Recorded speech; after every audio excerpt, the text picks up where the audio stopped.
மணிவாசகப் பெருமானார் சுட்டெரித்தல் என்ற தலைப்பின் கீழ் 10 பாடல்களை தந்துள்ளார். ஒவ்வொரு பாடலாக பார்த்து அதனுடைய அர்த்தத்தையும் பார்ப்போம்.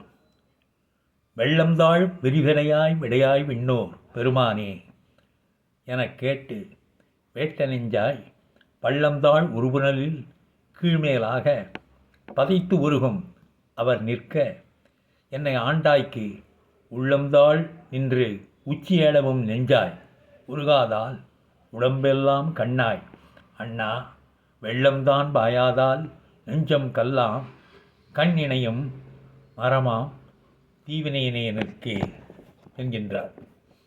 இதனுடைய அர்த்தம், கங்காதரா எடைமுடியானே காளை வாகனனே தேவர்க்குத் தலைவனே எனக் கேட்ட பொழுதில் பரவசமுற்று அருவி வீழ்கின்ற மடுவினுள் மேல் கீழாக விழுந்தவர் போல் பதைத்துருகும் அடியார்க்கு வழங்காது அடியேனை வந்து ஆண்டு கொண்டாய். அவ்வாறு ஆட்கொண்ட உன்பொருட்டு உள்ளங்கால் முதல் உச்சியளவு நெஞ்சாகி நின்று நான் உருகவில்லை, உடம்பெல்லாம் கண்ணாக கண்ணீர் பெருகவில்லை. அதனால் தீவினையேனது நெஞ்சம் கல்லாலும் கண்கள் மரக்கட்டையாலும் ஆனவையாயின என்கின்றார் மணிவாசகர்.